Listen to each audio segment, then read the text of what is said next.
My name is Walter Briggs. I'm 66 years old, and the morning my son-in-law told me to pack my things and get out, I was still wearing the black tie I'd worn to my daughter's memorial service 4 days earlier. He didn't wait for the flowers to die. He didn't wait for the sympathy casseroles to be eaten or for the last condolence card to arrive in the mailbox. He waited exactly 4 days, and then he sat down across from me at the kitchen table my daughter had picked out herself at a flea market in Chattanooga, and he told me I had 30 days to find somewhere else to live. I looked at him for a long moment. He had the same face he always had. Square jaw, expensive haircut, the kind of easy confidence that comes from never having been wrong about anything important, or at least from never having admitted it. He was 45 years old, and he had just buried his wife, and he was talking to me about real estate timelines. I said, "All right, Brandon." He blinked. That wasn't the response he expected. "I understand," I said, and I pushed back my chair and walked to the back porch. Behind me, I heard him exhale, relieved. He thought I was beaten. He thought a 66-year-old retired electrician with a bad shoulder and a chest full of grief had nothing left to fight with. He thought the hardest part was behind him. He had no idea that in 24 hours, I would make one phone call that would start unraveling everything he thought he owned. And in the weeks that followed, I would learn that my daughter hadn't fallen off that mountain trail. She'd been pushed. But let me back up, because this story starts long before Brandon Mercer ever came into our lives. Claire was my only child. Her mother, Diane, passed when Claire was 9 years old. Ovarian cancer, fast and cruel, the kind that gives you 3 months from diagnosis to funeral. After that, it was just the two of us in the house on Ridgecrest Lane in Chattanooga. A 3-bedroom craftsman on a half-acre lot that I had bought with Diane when we were 28 years old, the proudest purchase of my life.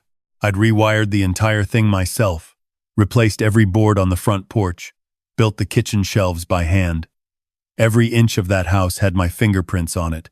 Claire grew up in that house. She learned to ride a bike in that driveway. She did her homework at that kitchen table. After she graduated from UT and got her job at the environmental consulting firm, she came back home every Sunday for dinner. That was our rule. Sunday dinners.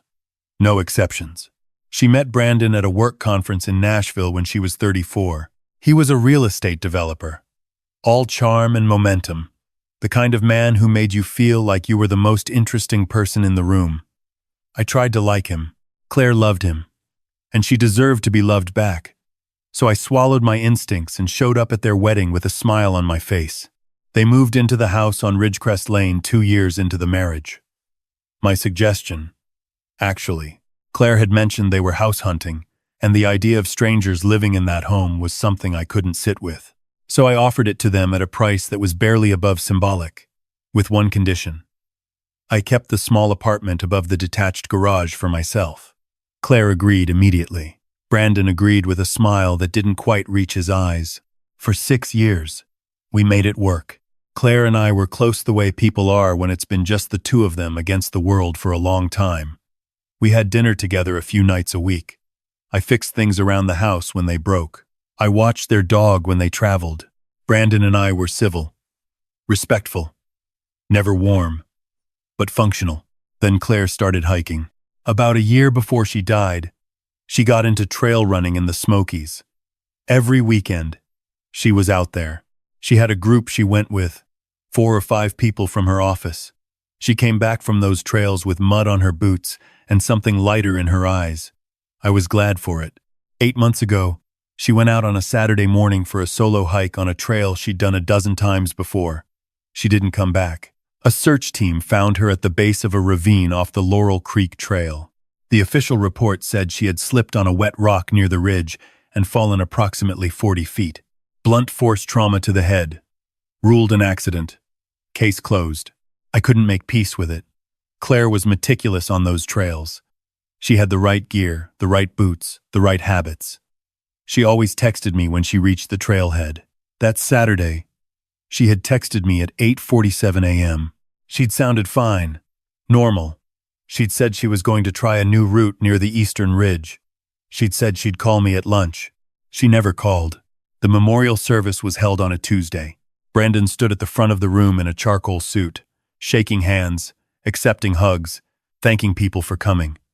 He looked the way a grieving husband is supposed to look. I sat in the front row and watched him, and something cold settled in the back of my mind. It wasn't grief I saw on his face. It was calculation. The fourth morning after the service, he sat down across from me with a folder of papers and a cup of coffee and told me it was time to discuss the property. Claire and I had talked about this, he said, folding his hands on the table. The house is in both our names, and now that she's gone, I'm the surviving owner. I've been in touch with a real estate agent. He slid a document across the table. I already have a preliminary offer. It's a good number, Walter. Better than market. I looked at the paper. It was a listing agreement. My daughter had been in the ground for 4 days. I appreciate that you've been here, he continued. And I know this has been your home for a long time. That's why I'm giving you 30 days instead of the legal minimum. I think that's more than fair. I looked at the listing agreement. Then I looked at him. Where will you go? I asked. He shrugged. I have the condo in Nashville. I'll probably spend more time there going forward. Nashville. He had a condo in Nashville. I hadn't known that. All right, Brandon, I said. I understand. I walked to the back porch and stood there in the October air, looking out at the yard. The dogwood tree Claire had planted the year she and Brandon moved in was bare now, just dry branches against a gray sky. I stood there for a long time. Then I went to my apartment above the garage, sat down on the edge of my bed, and picked up my phone. The woman who answered on the second ring was Margaret Oakes. She was 58 years old and had been practicing estate law in Chattanooga for 30 years. I had hired her 15 years ago to help me put my affairs in order after a health scare left me thinking hard about what would happen to the house and to Claire if something happened to me. She wasn't just my attorney. She had known Claire since Claire was in her 20s. She had been at the memorial service. She had held my hand at the cemetery. Walter, she said, how are you holding up? Margaret, I said, I need you to pull the Briggs family trust documents. All of them. I need to see you first thing tomorrow. There was a pause. Then she said, I'll have everything ready. Walter, what's happened? I told her about the folder on the kitchen table, the listing agreement, the 30 days, the condo in Nashville. When I finished, the line was quiet for a moment. Get some sleep, Margaret said finally. Come to my office at 8 o'clock, and Walter Brandon is going to have a very difficult morning. Margaret's office was on the 4th floor of a building downtown on Market Street, overlooking the Tennessee River. I'd sat in that office a dozen times over the years, mostly for routine things. Updated wills, the occasional property question. That morning, the morning after Brandon handed me a listing agreement across my own kitchen table, the office felt different. Serious. The kind of room where things get decided. Margaret was already at her desk when I arrived. The Briggs family trust binder was open in front of her, thick with documents I'd signed over the years and mostly forgotten about. Sit down, Walter, she said. I sat. Do you remember what we did with this house in 2019? I thought back. 2019 had been the year of my shoulder surgery, followed by a 6-week recovery that left me with too much time to think about my own mortality. I had asked Margaret to help me make sure everything was in order. We put things in the trust, I said slowly. Not just things, Margaret said. Everything. The house on Ridgecrest Lane, the savings accounts, the investment portfolio, the rental property on Maple. We transferred all of it into the Briggs family trust. Irrevocable. She tapped the cover of the binder. I am the designated trustee. You are the primary beneficiary. Claire was the secondary beneficiary, and the trust specifies that in the event of her death, the assets revert entirely to you. I stared at her. The pieces were aligning slowly, the way things do when you're tired from grief and not thinking at full speed. So the house on Ridgecrest Lane, I said, has never legally belonged to Brandon Mercer, Margaret said, not even partially. When you and Claire arranged the sale 6 years ago, the trust was already in place. The deed was issued in the trust's name. Claire understood this. She was a beneficiary, which gave her the right to live there. but she could not transfer ownership, and neither could Brandon. Margaret paused. That listing agreement he put in front of you is worthless. He's trying to sell something he has no legal right to sell. The relief that moved through me was complicated. It was mixed with something else, something heavier. He knew, I said. He may have assumed he knew, Margaret said carefully. Or he may not have understood how the trust worked. People often don't. Brandon Mercer is a real estate developer, I said. He understands how property ownership works. Margaret was quiet for a moment. Then she said, Walter, there's something else I need to tell you. I got a call yesterday afternoon from Claire's insurance company. A routine notification.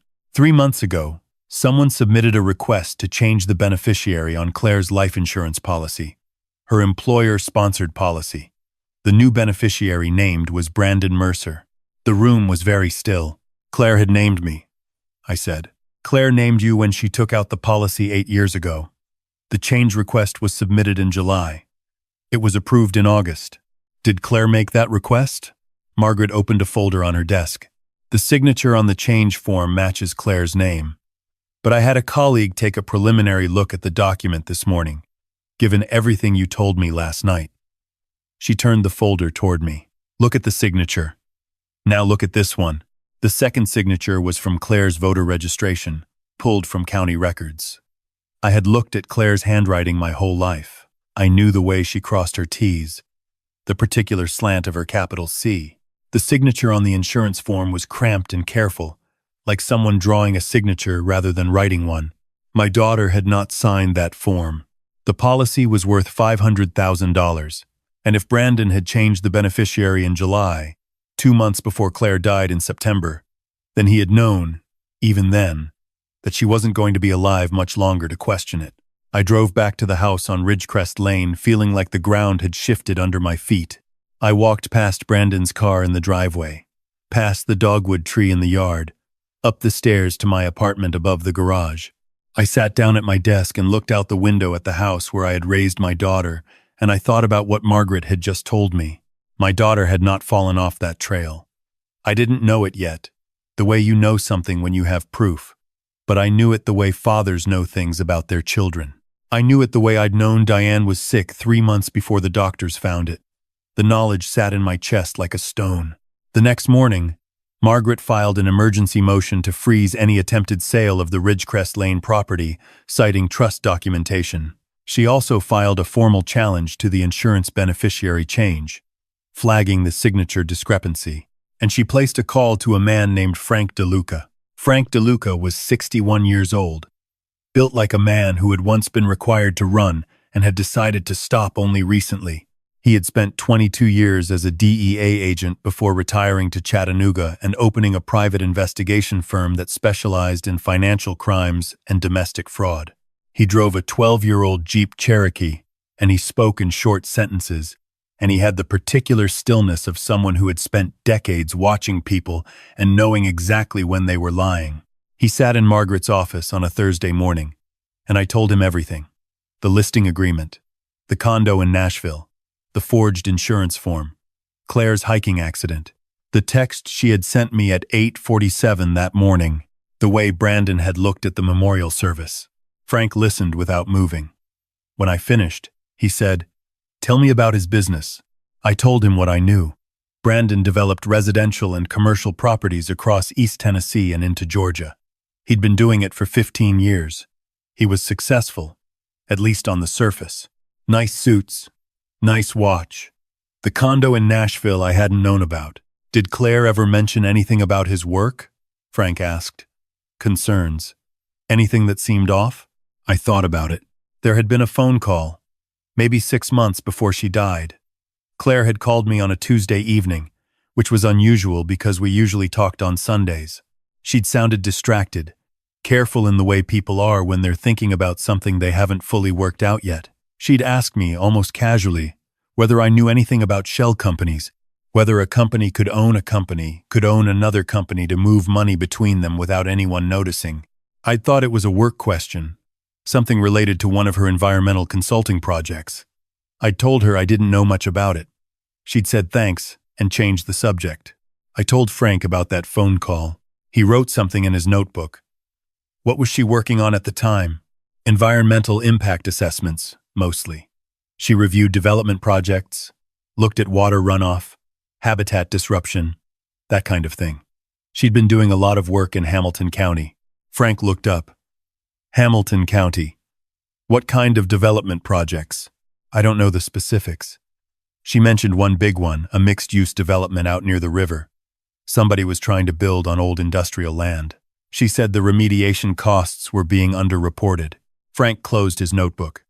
Give me 2 weeks, he said. Don't confront Brandon. Don't change anything in the house. Don't give him any reason to think anything has changed. For 2 weeks, I went through the motions. I had breakfast in my apartment. I walked the yard. I waved to Brandon when I saw him coming or going. He was pleasant, slightly impatient, the way someone is when they're waiting for a process to complete. He made 2 more comments about my timeline, dressed up politely. I smiled and said I was working on it. Inside, I was waiting.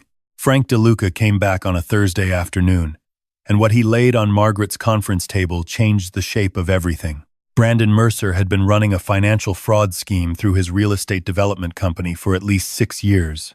He created inflated valuations for properties, took out development loans against those valuations, siphoned a percentage into a network of LLCs registered in Delaware and Nevada, and used those funds to cover personal debts, including significant gambling losses, a pattern of wire transfers to accounts in the Cayman Islands, and payments to individuals whose connection to the business was unclear. The total amount moved through the scheme was somewhere north of $2 million, and Claire had found it.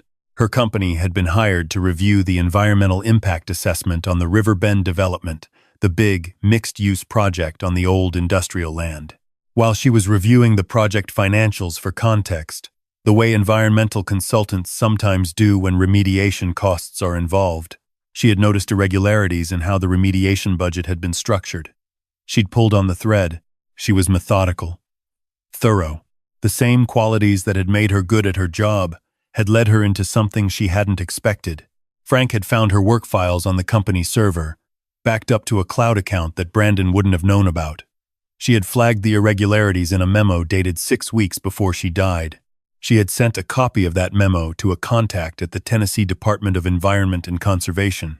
She had not yet sent it to law enforcement directly, but she had also, Frank discovered, placed a call to the Hamilton County District Attorney's Office 2 weeks before her death. She had been 3 conversations away from ending Brandon's entire operation, and then she had gone hiking alone on a trail she knew well on a clear Saturday morning and had not come home. Frank laid a photograph on the table. It was a still from a traffic camera on the road leading to the Laurel Creek trailhead. Timestamp: 7:54 a.m. The morning Claire died. A dark green pickup truck, the kind Brandon had owned for 2 years and sold, abruptly, 4 weeks after Claire's death, was traveling toward the trailhead at 7:54. Claire had texted me from the trailhead at 8:47. The drive from the house to the trailhead was 45 minutes. Brandon had been there before her. Margaret was already on the phone with the Hamilton County District Attorney before Frank finished talking. I sat in the leather chair in the corner of her office and looked out at the river and felt the grief in my chest rearrange itself into something that had an edge to it. My daughter had found out what kind of man she'd married. She had tried to do the right thing, and he had made sure she would never finish that conversation. The forensic re-examination of Claire's case was ordered by the Hamilton County DA's office on a Monday. Dr. Susan Park, the deputy chief medical examiner, conducted the review personally. She was 49 years old, precise and careful, and she had a reputation for being willing to revise her conclusions when new evidence warranted it. Her findings came back on a Friday. The original cause of death had been listed as blunt force trauma consistent with a fall from elevation. Dr. Park's review found that the primary impact site on Claire's skull was inconsistent with the typical injury pattern from an uncontrolled fall onto irregular rock surfaces. The angle, the concentration of force, the absence of secondary impact injuries that would be expected from a tumbling fall, all of it pointed toward a single, directed blow, followed by a body being repositioned. There was no evidence of defensive wounds, which would have been expected if Claire had been conscious and aware of a threat. The injury was most consistent with a blow from behind, delivered while she was standing at or near the edge. She never saw it coming. I read that paragraph 3 times. Then I set the report down on Margaret's desk, and I walked to the window, and I pressed my forehead against the cool glass, and I let myself cry for the first time since the morning they found her. Not the controlled grief of a father who has to stay upright for the sake of everyone around him, but the real kind. The kind that doesn't have a shape. Margaret gave me 20 minutes. Then, she knocked on the glass partition and held up her phone. "The DA is ready," she said. "It's time." Brandon was arrested on a Tuesday morning. I know this because Margaret's paralegal called me the moment she got the confirmation. I was in the backyard at the time, pulling dead stems from the flower bed Claire had planted along the back fence. Zinnias. She'd always planted zinnias because her mother had liked them. I was cleaning them up for the winter, the way I always had. I stood in the yard with my phone in my hand and listened to the notification, and then I set the phone in my pocket and kept working. They took him at his office, apparently. 2 detectives from the Hamilton County Sheriff's Department and 2 agents from the Tennessee Bureau of Investigation. The charges were formal and extensive. First-degree murder, insurance fraud, wire fraud, financial crimes spanning 6 years. The DA's office had been building the case for 3 weeks by that point, quietly and thoroughly, while Brandon continued coming and going from the house on Ridgecrest Lane, checking in with his real estate agent, asking me casually if I'd made any decisions about where I was going to live. I had not made any decisions. I had told him each time. I was still thinking it over. What I had been thinking over, in fact, was what Margaret and I were going to do about the trade center. That part started with a conversation we'd had late one evening in her office, about a month into the investigation. We'd been going over the trust documents again, talking about what would happen to the estate once the legal proceedings were resolved. The house, the investment accounts, everything Claire had been a beneficiary of, all of it would remain in the Briggs family trust under my management. It was more than I needed. More than one person needed, and Claire wasn't there to inherit it. I told Margaret about Claire's work, about the memo she'd written, the calls she'd made, the thread she'd pulled, even knowing it led somewhere dangerous, about the way she'd always approached her job not as a career but as something that actually mattered. She had believed in leaving places better than she found them. Literally. That was what her whole professional life had been about. "There's a piece of land," I said, "up near the edge of the Sequoia Hills neighborhood. It's been sitting vacant for years. Industrial brownfield. Owner has been trying to unload it for a decade." I pulled out a folded paper I'd been carrying around for 2 weeks. "I've been thinking about it. Environmental remediation, native plantings, walking trails, an outdoor education center for kids who don't have access to green space." Margaret looked at the paper for a long moment. "We'd call it the Claire Briggs Environmental Learning Center," I said. She'd hate a building named after her, but she'd like trails. Margaret set the paper down carefully. "I'll start looking into the property," she said. The trial lasted 4 months. The jury deliberated for 2 days. I was not in the courtroom for the verdict.